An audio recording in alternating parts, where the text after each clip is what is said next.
Sodium stibogluconate. Now sodium stibogluconate is a leishmanicide और हम इसको देंगे लीशमीनियासिस की ट्रीटमेंट में। लीशमीनियासिस की ऑल टाइप्स, म्यूकोकुटेनियस, कुटेनियस, विसरल, हर तरह की लीशमीनियासिस की ट्रीटमेंट में सोडियम स्टीबोग्लूकोनेट दे सकते हैं। सो अगर मैकेनिज्म ऑफ एक्शन की बात करें तो जो सोडियम स्टीपोग्लूकोनेट है वो मैक्रोफेजेस के अंदर काम करता है। अब मैक्रोफेजेस ने करना क्या है कि इन्होंने प्रोटोजोआ को अपने अंदर इनगल्फ किया हुआ है। सो जब सोडियम स्टीबोग्लूकोनेट देते हैं तो वो किसी तरह ऑक्सीजन रेडिकल्स जनरेट करते हैं। ये ऑक्सीजन रेडिकल्स क्या करेंगे, they are going to inactivate the protozoa. So इस तरह सोडियम स्टीबोग्लूकोनेट को हम टॉक्सिक ऑक्सीजन रेडिकल्स के थ्रू यूज़ कर सकते हैं प्रोटोजोआ को इनएक्टिवेट करने के लिए, और इसको यूज़ करेंगे लिशमेनिया की ट्रीटमेंट में। तो अगर फार्माकोकाइनेटिक्स की बात करें तो आईएम भी दे सकते हैं विच इज़ पेनफुल, या फिर स्लो आईवी इंजेक्शन के थ्रू भी दे सकते हैं daily for 10 to 20 days. Clinical use में विसरल लिशमिनियासिस जिसे काला आजार कहते हैं उसको ट्रीट कर सकते हैं, और साथ साथ किटेनियस लिशमिनियासिस को भी ट्रीट कर सकते हैं।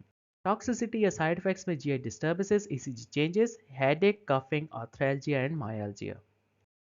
सो फाइनली अगर सारी एंटी प्रोटोजोअल ड्रग्स को हम क्लासीफाई करें तो इसके कुछ ग्रुप्स बन सकते हैं। कुछ ड्रग्स होंगी वो एंटी मलेरियल होंगी, कुछ ड्रग्स जो होंगी वो एंटी अमीबियासिस होंगी, कुछ ड्रग्स जो होंगी वो लिशमीनियासिस के अगेंस्ट यूज़ हो सकती हैं, कुछ ड्रग्स जो हैं वो नीमोसाइटोसिस के अगेंस्ट यूज़ हो सकती हैं, कुछ ड्रग्स जो हैं वो टोक्सोप्लाज्मोसिस के अगेंस्ट यूज़ हो सकती हैं, और कुछ ड्रग्स जो हैं वो ट्राइपेनासोमियासिस के अगेंस्ट यूज़ हो सकती हैं।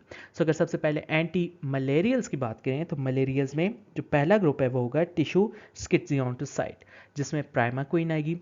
टिश्यू स्किट्सियोंटोसाइट के बाद जो ब्लड स्किट्सियोंटोसाइट्स हैं उसके अंदर क्लोरोक्विन, आर्टिमिसिनेंस, आर्टिसिनेट, आर्टिमेथर, डाईहाइड्रोआर्टिमिसिनेंस और क्विनीन, क्विनिडीन और मैफ्लोक्विन आ सकती हैं। इसके अलावा अगर स्पोरेंटिसाइड या एंटीफोलेट्स की बात करें तो उसमें डैप्सोन, सल्फाडॉक्सिन, प्रोग्वानिल और पायरामेथामीन आ सकती हैं। और अगर एंटी मलेरियल में कुछ अदर ड्रग्स की बात करें तो डॉक्सीसाइक्लिन, एमोडियाक्विन, उसके अलावा एटोवाक्विन, हैलोफेंट्रिन और ल्यूमिफेंट्रिन आ सकती हैं।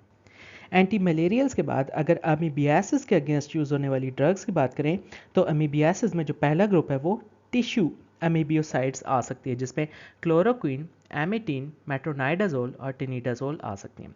टिश्यू अमीबिसाइड्स के बाद कुछ लूमिनल अमीबिसाइड्स हैं जिसके अंदर डायलॉक्सानाइड आ सकती हैं, डायलॉक्सानाइड फ्यूरेट, आयोडोक्विनोल और प्रेमोमाइसिन।